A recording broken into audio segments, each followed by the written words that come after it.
Welcome to the Richard Stewart Show. My name is Richard Stewart.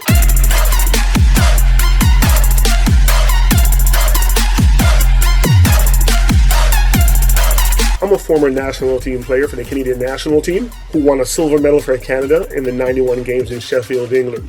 I also played at St. Joseph's University NCAA Division I in the Atlantic 10 Conference. Stewart again down the lane, no foul, they let him have it. Richard has 19. Currently, I own Advanced Basketball Canada, a program that teaches kids how to play basketball from the fundamentals to the more advanced. Two of the notable players that I've trained are Dillon who plays for the Memphis Grizzlies, and Brooks will go and jam it with the right hand off the setup by Moran. And Ignas Brazdeikiz, Brazdeikiz to steal, some contact, and we play on. Brazdeikiz, who plays for the New York Knicks. I also train ladies, and the ladies that are in university and have played in Europe as well. So I have a lot of ladies who have trained and are playing basketball. Welcome back to our program. On this segment, we'll introduce you to our future co-host, Sandra Damota. You guys remember Sandra Damota. She is an international aid worker, frontline worker here in the city of Toronto, Canada, and just one of the heroes in our pandemic situation. And even before then, because before the pandemic, she was doing great stuff in other parts of the world when there was need. And I just wanted to introduce you to our program and as my co-host for future programs. Sandra, welcome back. Hey, there you are. Yay, Sandra. Thank you. Thanks for having me again. And you know what? It was forced upon me by the listeners, Sandra. I didn't want you that. They wanted you. All right, listen, as long as you leave my basketball game out of this one, we're good. Basketball aside, man. Basketball aside. I'll leave that out of there. One day we're going to do a remote down by the Raptors facility, and we'll see for sure. I'll let the audience judge your game. How about that? All right, sounds good. Hey, you know what, Sandra? I was thinking about how the George Floyd situation came about and the terrible thing that happened to him and again his family, and also with the protest. What's your thought process about all the stuff we're seeing all over the world? Oh man, I have a lot of thoughts, Rich. I think first and foremost, so I'm going to preface this whole dialogue by saying, I know my picture is up on your screen there, and I am a white woman, and I think, you had asked me to come on the show a couple weeks ago, and I didn't want to at the time. I didn't think it was the right time, and the reason I didn't think that was because I think it was more important for Black voices to be heard, and the Black experiences to be shared in that moment. But, throughout the last couple of weeks, I've really had to process a lot within myself, and, ultimately, this for me is a white problem. This is a white problem. And I think if white people don't speak up as much as they need to and don't participate in the dismantling of these systems, I don't know that we're ever going to get to a positive space. So again, thank you for having me. I do appreciate it. Well, you know what? I love the fact that you said it that way, because I look at you, and yeah, you're a white woman, but I look at you as a person of intellect. You're intellectually honest from the first time I met you. You weren't condescending, and you feel that with a human being. So I felt comfortable around you. Here's the thing I want to explain to you about me, and then I'll expose it to the audience and you, Sandra, as we're talking about this stuff. When I was growing up in a predominantly Caribbean community here in Toronto, if we saw an Asian person walking into our neighborhood or an Asian person walking by our neighborhood, we'll say, hey, there's a Chinese. And I'm like, growing up, I'm like, okay. Sandra, when I went on the Canadian junior national team and traveled to Japan, then to South Korea, I'm like, okay, they're totally different. Why would we call these people Chinese when they're not? And I remember when I went back to my neighborhood, and a couple of my friends are like, yeah, that Chinese over there. I was like, no, that person is Japanese. That person is Korean. They'd look at me strangely and I says, no, you're stereotyping people. But I had to be educated first in order for me to educate them. And I don't know if that's happening in the white community or anywhere anymore, where someone says, hey, you know what, we're stereotyping people, we're hurting people for no reason. What do you think? Mm-hmm. Yeah, I think when you look at every single system that exists, not just in the U.S., not in Canada, but around the world, every single system that exists was built on a foundation of oppression. Mm-hmm. Absolutely. Mm-hmm. And I think that anyone at this point in 2020 that denies that we grew up in a racist system is ignorant and in denial. Mm-hmm. Mm-hmm. Regardless of what your background is. We'll focus specifically on white people. anyone at this point who says that they did not grow up in a racist environment, just with the things you said, we all grew up with that. Yes. We all had names for various different cultures and backgrounds that were incredibly racist. Yes. Incredibly racist, incredibly oppressive. Mm-hmm. And you were able to experience that in a different way, and you were able to travel internationally, and someone did help to educate you. And I think at this point, if people are continuing to do it, it's the refusing to be educated. And I don't think there's any excuse at this point. You know what? That refusal to be educated, refusal to see the light, refusal to better yourself, or is it something like this? Like you're comfortable, as someone is comfortable being ignorant, and how is that? How you be comfortable being afraid your whole life and seeing your children the same way? How is that good parenting? How is that being more? I don't understand that, Sandra. It's not. It's not. But the comfort. I mean, we talk about privilege, right? We talk about white privilege, and so I don't want to discount the fact that white people all over the world have worked hard for what they have. Sure. For sure. Right. And I think when you throw out words like white privilege, which is very real and absolutely exists, white people get really sensitive to that, and they feel like what we're saying is that they never worked for anything. They were handed everything because they were white. Mm-hmm. And that makes people uncomfortable, and that puts people on the defense, right? Yeah. You know what the dichotomy in that is? There's a dichotomy in there.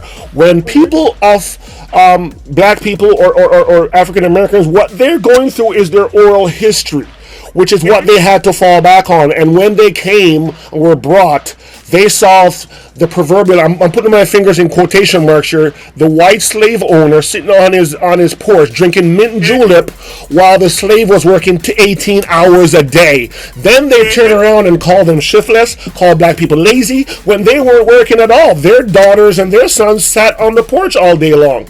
Now, that's where when black people are saying the privilege, and I understand what you're saying, white people put their danders get up, their hair on the back of their necks get up, it's because of that. And so they're saying to themselves, okay, you came here, say you came here from Ireland in the 1950s, America from Ireland in the 1950s. Well, they're already paved roads. They're already, all those things. Now, why would you come to America unless there was a system set up already? So the cotton industry, which all the slaves worked and was shipped all over the world, made Americans rich. So I think that's part of it, Sandra. I think there's that oral history, that stain that still poisons the discussion and not moving forward. We're stuck in that little muck and the mire, Well, I mean, I think you're right. We're stuck on it, but the reality is that white privilege is very real. Yes. And it continues to be real. You spoke about hundreds of years ago with slave owners sitting on their porches and enjoying life, but we continue to see that in our everyday society now, right? This is not. It's different. Yes. It's a different context, but at the end of the day, white privilege still exists. We do have, as white people, a much easier path through life.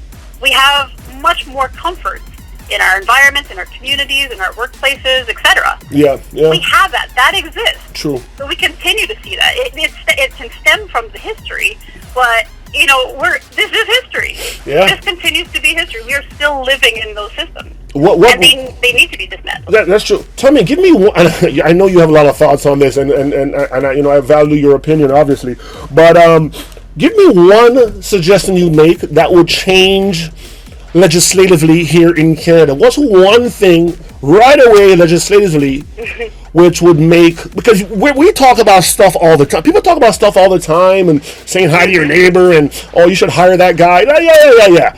If you start to change a law that would say, okay, I know, everybody knows if you break that law, there'll be repercussions. But what thing would you change, one legislative thing that could go through Congress or Ottawa here in Canada that you think would help? One thing would help. Do you have an idea? One thing. One thing that's going to solve it the whole problem. No. One little thing. I think the thing that comes to mind really quick, it's not a law necessarily, but it's definitely a practice. And I want to say as well that we tend to think of these issues as exclusively from the U.S. With the George Floyds of the world and the protests that are happening right now, and these are not exclusive to the U.S. No. So one thing that we've been talking a lot about recently is the defunding of the police. Yeah. And I think if you were to ask me right now, one thing that I think could start the practice, the deep work that needs to be done, one major thing that would actually show that our systems are committed to this change would be the defunding of police. Okay. And the reason I say that, because anytime I say that, a lot of people say, that's a really radical belief, Sandra, and I don't think that's radical. I really don't. I think this is the reality that we're living in. We live in a Band-Aid society. Yeah. We live in a Band-Aid society. Yeah. And we never look at the root causes of problems. So if you ask a lot of police officers, and I've worked with several police officers, hundreds of police officers in the line of work that I'm in, and the majority of them will be the first ones to tell you that the work that they do, the majority of the work that they do, should actually be done by social workers, educators, medical professionals. Yes. Hands down. Yes. Right? Any call that the majority of calls that police get should actually be responded to by those individuals. And they're not equipped. They're not equipped to deal with the social ills that they walk into. They're not. Right. And then the view of them walking in with their guns and their badge and stuff, it causes anxiety and consternation with a person who needs mental attention, someone who's a de-escalator, someone who is maybe a negotiator, and it turns into death. I understand what you're saying. Absolutely. One of the things we look at the defund. So we look at the other systems that we constantly defund healthcare, education, and we know all of this. Sure. But these social programs, we're constantly defunding. So you look at our funding, the systems that get funded, and every single year that police budget increases. We're constantly seeing cuts in other places. So what you're getting when you throw in the history, when you throw in the oppression, when you throw in the racism, when you throw in all of that stuff, what you're constantly seeing is this enforcement that is not received well. It's an inappropriate enforcement because they're not prepared to deal with the work. Well, you know what? Let me go from a different angle. When I lived in Philadelphia, I lived in the suburbs, which I was, grateful and privileged in a way to live there, because Philadelphia is a different place. Believe me, even today. But 20 years ago, what I consciously did, because I had young boys, and obviously black boys. And I know what people are talking about, the pain that you have when you know what police will do to them when they're walking the street and, you look like somebody. So what I did was, a friend of mine knew a sergeant at the local police station, and I went to their softball stuff, and I hung out a little bit, and then when I was having a barbecue, I would go to the station and say, hey man, you guys, if you're whoever's patrolling today, come on by. I'm putting a couple dogs, a couple hamburgers on there, and I'm telling you, Sandra, all this stuff was, I'm going to tell the truth, it wasn't out of altruism. It wasn't because I wanted to feed police officers, because I wanted to save my son's lives. I want when those police officers pick my son up, God forbid, that they would drive him home. You know what I mean? And say, hey, aren't you Richard Stewart's? Aren't you Richard Stewart's son? Here, come on here, boy. What you doing? Let me take you over to Richard, because they know I'd whoop their butt too, right? But that's what I did. And so whenever I had a barbecue, I'd send a message to my friend, or I'd go up to the station and say, hey man, I'm having a little barbecue. You guys patrolling the area, come on through. No, it's a small area. It's called Upper Darby. It was a small area, small police station. They never came through my neighborhood all the time, because I never saw the police through my neighborhood all the time. We didn't have it like that. But I made sure that I had a hot dog and a hamburger when they came by, and that was something, Sandra, that's real in America. And some places in Canada too, but in America it's really real. So I've been there, girl, where you have to protect your children. You have to do what you have to do to set up a situation that stacks the decks for you. And man, so I know what America's about. I've seen it firsthand, and I know what Canada's about too. I know what happens in Montreal back in those days. My parents, what happened in Canada when I came here in the 70s. But I'm not jaded. You see, I'm not jaded. I'm not jaded. But I'm hopeful, and I think that people like you, people like me, a little way, and I hope our Prime Minister didn't just kneel, just to kneel in there just to get pictures taken of him. I'm hoping some legislation will be changed. I'm hoping. So, hey, listen, let's change the subject from there. Although it's a serious subject, we'll have more time to talk about that. I would like to thank our sponsor. No Sugary Snacks! No Sugary Snacks! No Sugary Snacks! No Sugary Snacks! Let's talk about the NBA returning. Now, I don't know if you understand. Now, guys, Sandra's role on this program is just to keep me straight, right? Because someone has to. She keeps me in line here, ladies and gentlemen. But let me get back to the point. I know Sandra loves sport. Her kids love sport, from hockey to basketball and other things too, other sports as well. What do you think? The NBA is coming back soon, Sandra. I'm going to be able to shave my beard, Sandra. Is that what you're doing? I'm growing the beard until the NBA comes back. That was my protest. Well, in that case, I'm excited for his return. You're not digging the beard. All right, cool. It's going. I'm just kidding. No, I'm fine. What do I think about it coming back? Yeah. You know what? We talked a little bit about a hope in there, and I think these things are necessary for people right now. I think these are really difficult times, really heavy times. All of this heaviness in the middle of a world pandemic. Sure. I think the NBA coming back is that little bit of hope. Every time we open something, every time we move to the next stage of the world kind of moving on and becoming, or experiencing that new normal, I think it provides that little glimmer of hope. I do hope that it is done in a way that is safe for the players, and I really am concerned that there is this rush to bring these entertainers back in order to satisfy the world. Well, I disagree with you. Here's where I disagree with you about entertainment and sport. I think you have young kids, and I train a lot of young kids. Yes. I think young kids could dream. I want them to dream about being an athlete. Yeah. I want them to be a rocket scientist. Yeah. I want them to be a doctor and a nurse. They're the most important thing. A garbage man or sanitation workers. They're important in our society because disease spreads. If you don't have someone take the trash out, you will see how fast the pandemic comes around. But so sanitary workers are important. But however, I want young people to dream. I want to be a baseball player. I want to be a hockey player. Sometimes it fills that gap. So I'm not really worried, Sandra, about the system of the owners, billionaires, and of players, millionaires. I want that little kid to dream and watch TV and say, hey, you know what? I want to shoot. I want to hit a slap shot like that. I want to do a wrister in the corner. You know what I mean? The other kid who's a burly kid will be like, I want to body check that guy. I want that. And I hear what you're saying. I think for me, and I want that as well, but, I also, so often you look at, again, like going back to these systems, right? So the entertainers, they are there to provide entertainment, right? And they're treated as such. Yeah. They are. They're phenomenal athletes, phenomenal talents, but at the end of the day, the world is looking at them as entertainers. Yes. Yeah. Right? And so my concern is that I hope, because when you have the world saying it is not safe to be playing contact sports, it is not safe to be in large groups, it is not safe to be close to each other without masks. To go to church. It's not safe to go to church. Not safe to go to church. Right, but it's not.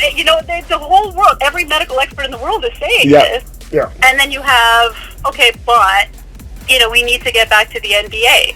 When the game itself is going, and you have the contact. Oh, absolutely. Contact. You are in, So for me, my concern is that it is done safely and not just with the idea that we need to entertain the masses, right? Yeah, true. That's where I'm getting at. I get you. I get you. Sometimes I have to put an opposing point of view, but I get you. I'm learning as I'm going here as well. Hey, listen, tell me. I don't know if you heard this one.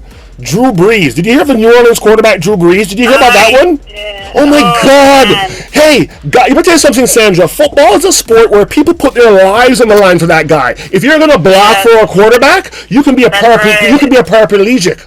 You can die. And these guys are blood brothers in the locker room, and he says that, Sandra? I know, Sandra, I almost lost it. Yeah. What do you think? I do. What do I think? Man, you know what? I'm a Packers and Saints fan. I am a Packers. Burn it, the Saints jersey, girl. Burn it. Burn it. It upsets you on a different level when you're an actual fan. This isn't the first controversy with Drew Brees. No, it isn't. But I think what struck me the most of that, I wasn't surprised. Some people said that. Yeah. Yeah, I wasn't, because he's shown his true colors in other ways and other times before. I think what surprised me, in all honesty, is how many people accepted his apology. Oh, yeah! Turn the other cheek. No, heck no. Yeah. No. That's what struck me, is the amount of individuals who were like, oh, okay, he's sorry. What freaked me out, Sandra, was that he's talking about his grandparents, which is fine, but he talked like his two grandparents by themselves beat Hitler. By themselves. He never thought that all those black soldiers that came back did not get a job. Those black soldiers that came back to those small towns, they still got shot. The police, they still got lynched. They didn't get veterans care and their veterans benefits, some of these guys.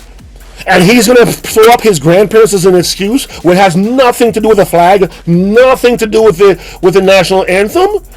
And and the quarterback position is supposed to be the most intelligent persons on the field. When they used to use that against black players, remember? Oh, he's an athletic guy. When they say he's an athletic guy, it's code for saying, well, we don't think black people are smart. He's athletic. And a lot of quarterbacks have overcome that. But Drew Brees himself, I'm like, oh my God, how do I play with a guy like that? Like, I'm a guy who's been in the locker room, all right? I've been in the locker room, and I'm telling you, guys are guys. We know each other. We're there with each other. We go to bat for each other. Football is even worse because you could die for stopping a guy from getting your guy. And he doesn't see that. It freaked me. The apologies are silly. Forget about the apology. I don't even go with the apology. I'm like, hey, I'm not playing. Sandra, here's the other part, and I'm going here. Here's the other part because I'm hot about it. I know you are. I can see it. But the money. You want to tell me that if I'm a black player and football contracts are the worst in the world. They're the worst. They get treated worse than horses and horse racing. Their money is not that great, but they can't see that. Hey, you know what? Let me sell the mansion and get a reasonable house just to prove something. Let me sell the Mercedes and get a Chevy. Let me make sure my kids have their college fund, and let me get a little bit of a retirement fund, and let me get a little bit of inheritance for the grandkids, and let me dip. Let me get out of here. Let me go give a news conferences, and you know what? I've got a little bit of money put away, but money's not everything. You know, Muhammad Ali lost almost all of his career. Dogs were set on these guys back in the day, in the civil rights days. Baseball bats with barbed wire were used on our people. You know, I'm gonna make $5 million. You know what? I can live on $2. I'll wait till another team picks me up. Will anybody do that? Sandra, will anybody do that in this society? Or is like people are telling me that, this black guys, they never had anything, now they finally have a chance to make it into the other parts of society, but your kids are going to get pulled over and get shot anyway. It all rounds into the same thing with me, Sandra. I don't know if you can follow my thought process, but I'm hot about it. I'm hot about it. But you're talking about financial literacy, right? Again, we talk about the systems that are funded, the education that's funded and defunded constantly. All of these skills, these lessons, the things that should be taught to everyone. But we're speaking specifically about the black communities here, so these things need to be taught. Yeah. But what we do is we raise individuals to believe that success means Big a flashy car, a flashy house, a flashy girl, a flashy that is true success, right? And that's what we teach individuals. We set up black youth, black children, black youth, black athletes, black entertainers for failure. Think about it, Sandra. I've seen so many white athletes buy a ranch, buy a piece of land and build a house. They have no mortgage. They pay the taxes on the land. And a lot of these black players are $20 million house. Why? You ain't got 50 kids. What do you have your 20 rooms for? You can't even sleep in all those things. And then when the indentured slavery by the NFL owners, what they did to Kaepernick, indentured slavery. That's what they just did. And then what they did to Kaepernick, and you're still smiling to play with Drew Brees? But we're going to get chastised, Sandra. Oh, well, you know what? They need to make money because no. There comes a time when you have to stand up for something. And I maybe I'm talking out of turn because I don't know his or her specific, maybe there's a black doctor that works for New Orleans. A black sports trainer. And she has a kid in college. And she has a disabled kid at home, or she has a good disabled mom, and I'm being insensitive and saying, no, quit your job and just sit around. No, I'm not saying that. I'm just saying, let's think about this thing. Let's think about this thing and look at it for what it is. His apology is nowhere near me. No, sorry. No, and this is also where I think, this is also where I say this is a white people problem, right? Yeah. Because you're right, people do have to pay their bills at the end of the day. People do have to take care of their families. People do have to survive. Yeah. But there are ways to speak up, and it doesn't have to, and it should never fall entirely on the black community to be talking about racism. There you go. This is an opportunity and a time to listen, and we have to have the black voice absolutely needs to be a part of it at the forefront of it all. But this is a white people problem, because until we are able to stand up and actually have these conversations and challenge these systems, nothing is going to get accomplished. So it's not just about the black doctors, the black athletes, the black entertainers speaking up. It cannot be just about that. It needs to be the Drew Brees of the world, and that's why messages like that and quotes like that and things like that are so much more offensive to me. Right, because it's a voice that is heard. It's a platform that he has. That's He right. has a platform that a lot of other white men don't have. That's right.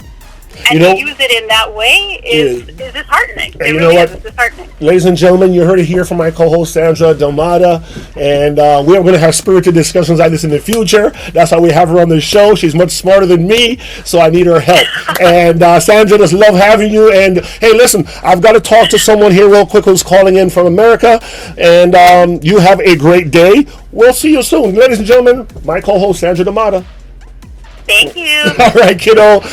Thank you so much for tuning in. Remember what we say on this program. Little things turn into big things. God bless you.